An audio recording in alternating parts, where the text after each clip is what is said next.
안녕하세요. 인천 한노TV의 양선모 노무사입니다. 오늘은 근로계약의 부수적 의무로서 겸업금지 의무와 경업금지 의무에 대해서 알아보겠습니다. 근로계약을 통하여 근로자는 사용자에게 근로를 제공할 의무를 갖고 있고 사용자는 그에 대한 임금을 지급할 의무를 갖고 있습니다. 또한 신의성실의 원칙에 입각한 여러 가지 부수적 의무를 갖습니다. 예를 들면 근로자는 근로계약 이후 성실하게 근로를 제공하여야 할 의무를 갖는다고 볼 수 있고 사용자는 근로자가 일하는 환경에서 생명이나 신체, 건강을 해치는 일이 없도록 하는 보호 의무를 갖고 있습니다. 이와 같은 취지에서 근로자에게는 겸업금지 의무나 경업금지 의무가 있는지 혹은 그것을 위반했을 때 징계를 할 수 있는지 그에 대한 약정을 할 수 있는지가 꾸준하게 문제되고 있습니다. 그래서 이번 화에서는 겸업금지 의무와 경업금지 의무에 대해서 알려드리도록 하겠습니다. 첫 번째로 말씀드릴 것은 겸업금지 의무입니다. 겸업금지 의무란 근로자와 사업주 사이의 신의성실 원칙에 따라 근로자가 근로계약 기간 중 다른 사업장에 취업을 하거나 영업활동을 하지 않을 의무를 이야기합니다. 다만 판례에서는 근로자가 다른 사업을 겸직하는 것은 근로자의 개인 능력에 따라 사생활의 범주에 속하는 것이므로 기업 질서나 노무 제공에 지장이 없는 겸직까지 전면적, 포괄적으로 금지하는 것은 부당하다고 판시하였습니다. 그렇다고 모든 겸직이나 이중취업이 신의성실 원칙에 관계없이 허용되는 것은 아닙니다.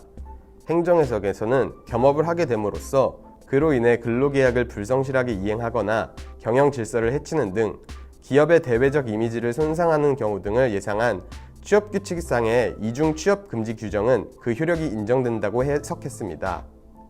정리하자면 근로자는 근로계약의 부수적 의무로서 겸업금지 의무를 지지만 사생활 자유가 보장되어야 하기 때문에 전면적 포괄적으로 겸업을 금지할 수 없으며 겸업으로 인해 기업 질서를 해칠 위험이 예상된다고 할 수 있는 경우에는 취업규칙 등에서 정한 겸업금지 규정의 효력이 인정된다고 할 수 있습니다. 다만 공무원, 교사, 공공기관 직원 등의 경우와 같이 관련 법에서 겸직을 제한하는 경우가 있으니 이를 꼭 확인해 보셔야 할 것입니다. 두 번째는 경업금지 의무입니다. 경업금지 의무란 근로자가 근로관계 중 혹은 종료 후에 경쟁관계에 있는 기업에 취업하거나 그러한 업을 영위하는 것을 일정 기간 하지 않을 의무를 말합니다. 이러한 내용을 근로계약 등으로 정한 것을 경업금지 약정이라고 합니다. 경업금지 약정은 회사의 영업권을 보호하기 위하여 필요한 조치이지만 근로자가 이직을 하면서 자신의 경력을 바탕으로 동종 업체에 취업하는 것이 일반적이므로 근로자의 직업 선택 자유를 침해할 수 있다는 문제가 있습니다. 판례는 직업 선택의 자유와 근로의 권리는 국민의 기본권에 속하므로 그 약정이 사용자의 영업 비밀이나 노하우, 고객 관계 등 보호할 가치가 있는 사용자의 이익이 존재하는지 여부, 경업 제한 기간과 지역 및 대상 직종이 어떻게 되는지, 근로자에게 대가 제공이 있는지 여부, 근로자의 퇴직 전 지위 및 퇴직 경위, 그 밖의 공공의 이익 등을 종합적으로 고려하여 근로자의 자유와 권리에 대한 합리적인 제한으로 인정되는 범위 내에서만 인정된다고 판시합니다. 정리하자면 근로계약 존속 중에는 근로계약의 부수적 의무로서 경업금지 의무가 존재합니다. 다만 근로계약 종료 후 경업금지를 하기 위해서는 근로계약 등에서 별도로 경업금지 약정이 있어야 할 것입니다.